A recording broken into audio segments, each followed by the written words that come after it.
21st, and it's snowing. Yeah. So usually when you see me doing our Wednesday lives alone, it's because the rest of the team can't make it here. And today, that is the truth. Lauren and Nancy both cannot drive because the snow is so bad.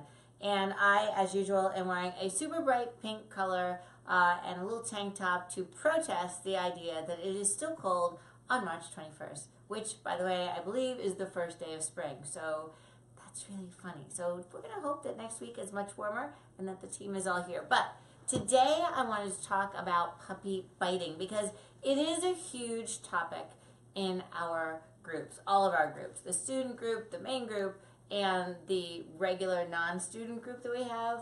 Everybody's asking about that. So I wanted to run down a few of the reasons why dogs bite, why puppies bite, and how to stop them. So first of all, let's talk about puppy biting. I'm talking about you're hanging out with the dog and they're nom-nomming on your hand and they're pulling on your pants. I'm not talking about resource guarding or dog aggression. That's a whole different category, and we're pretty much sticking right now, at least on this live, with the puppy biting. So the first reason could be that they have to go potty.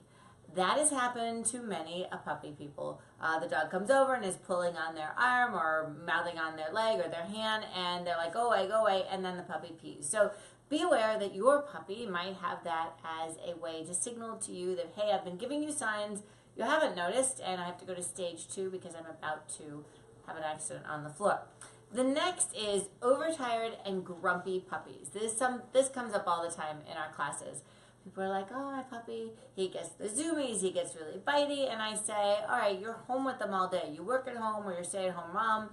Do you give the dog a nap? And they're like, no, I shouldn't give him a nap because I'm home with him. That is not true. And those of you who have children, whether they're grown or they're young, you know the importance of naps.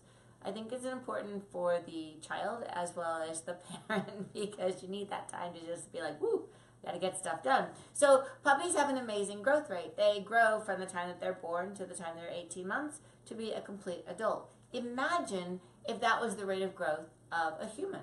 You had a baby today and then in 18 months they're an adult. That would be crazy. That's a lot of growth. And so that's what our puppies go through. So you need to make sure that there's a lot of naps happening so that they can grow and be calm and be well rested and they're not overtired cranky. Because if you have kids or you know kids, you know what overtired and cranky looks like. And it's not pretty. Things that I do. Let's see. Somebody said, what are your best solutions? I got loads of them. And the other thing you should know is there's no cookie cutter method. So what works for one dog might not work for another dog.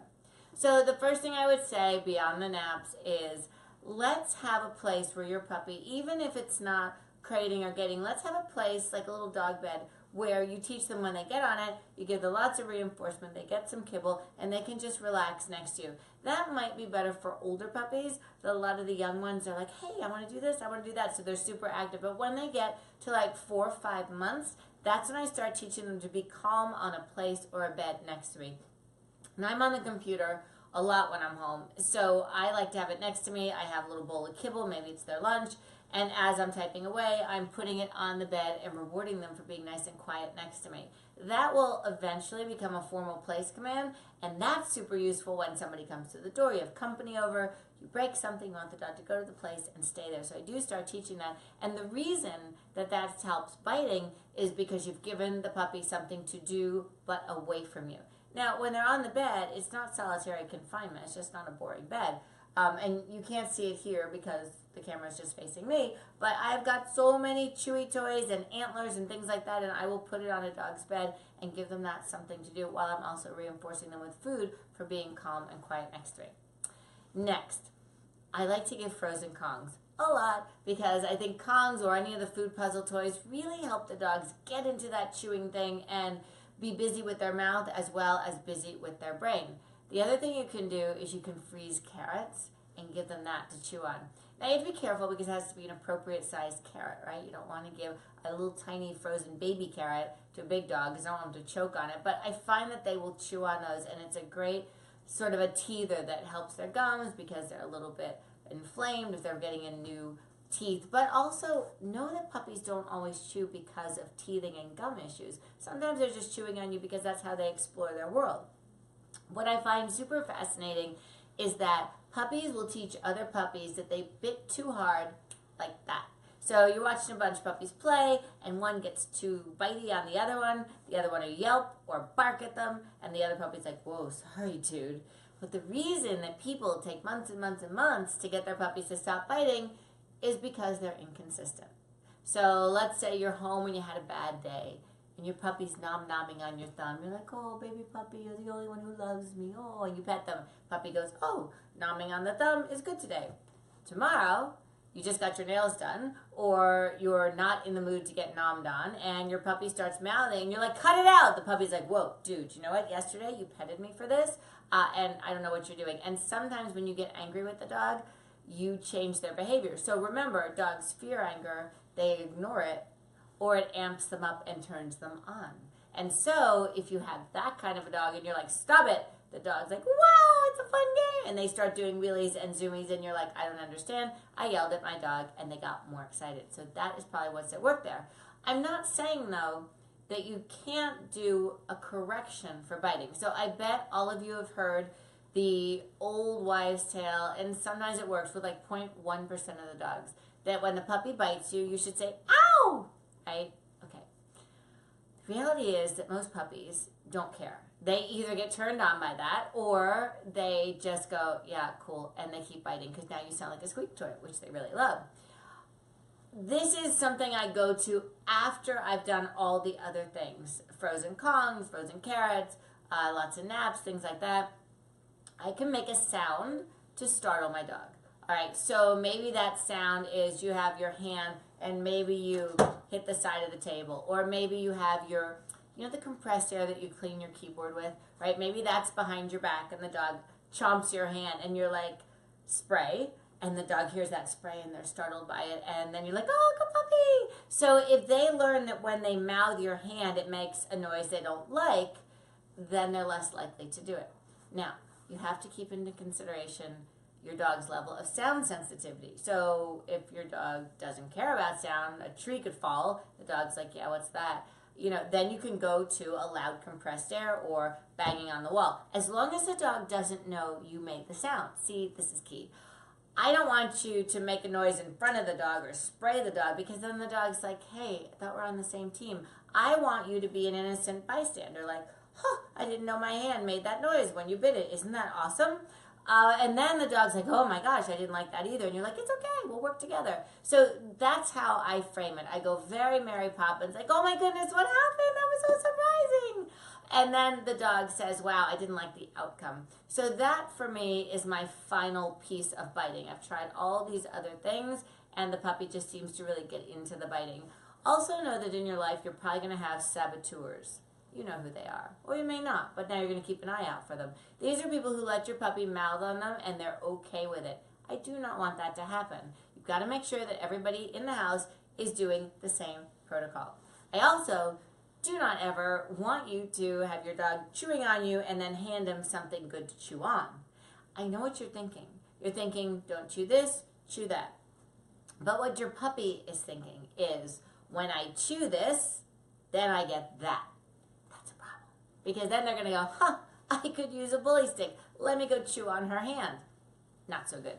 For those of you who say, oh, well, in the morning my kids come down in their jammies and the dog is pulling on them or biting my slippers or whatever, make sure that you set this up in the morning so it doesn't happen. I don't want rehearsal of behavior. So that might mean that you have to gate your puppy with something awesome like that frozen Kong or a bully stick or whatever when your kids come through the room, because eventually you won't be in management, which is what this stage is. You'll have a trained dog. So he'll understand, oh, you don't chew on people. Or the stage before that, if you say down and wait, he will, and kids can walk by him with fluffy slippers and he won't bite them.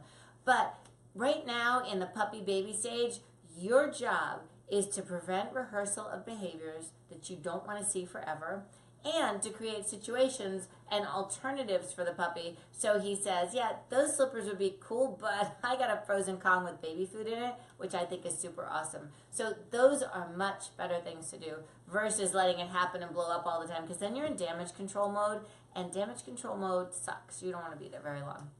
All right, here's another thing. Holding and shaking their muzzle. I don't know where that came from, But I really don't like when people do that because they grab the puppy's mouth and they're like, no, cut it out. So 2 things are wrong with that. Number 1, eventually you got to let go of their mouth, right? And so if you have a real alligator puppy, you're going to let go and now it's spring-loaded and they're going to come back at you harder. Or, just as bad, you're going to get a puppy who becomes hand shy. So, you know when you got to go to the vet and they want to look at their mouth? Or you know when the puppy picks up like a thumbtack and you need to get it out? If you hold and shake the muzzle, you're going to teach the dog that's a bad thing to have people hold their face, and then all those other things that you're going to want to do are going to now be something the dog fears or just doesn't like, and it's going to push against you. So definitely no holding and shaking.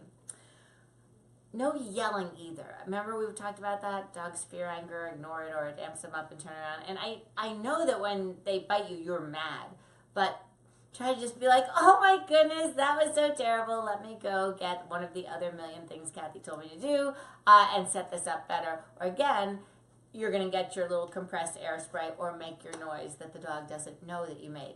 Now, a word about behavior problems.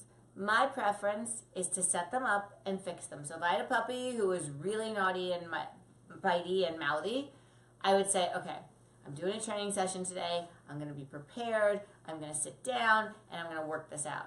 I would not come home from the training school, have to do 32 million things, having my kids ask me questions and my husband, and then have a puppy biting my leg and then try to deal with that, because that's not going to go so well.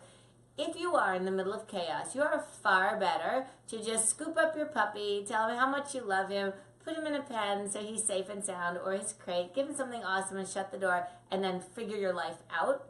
And then when you're calm and you have time, address the problem properly with some forethought and with a plan.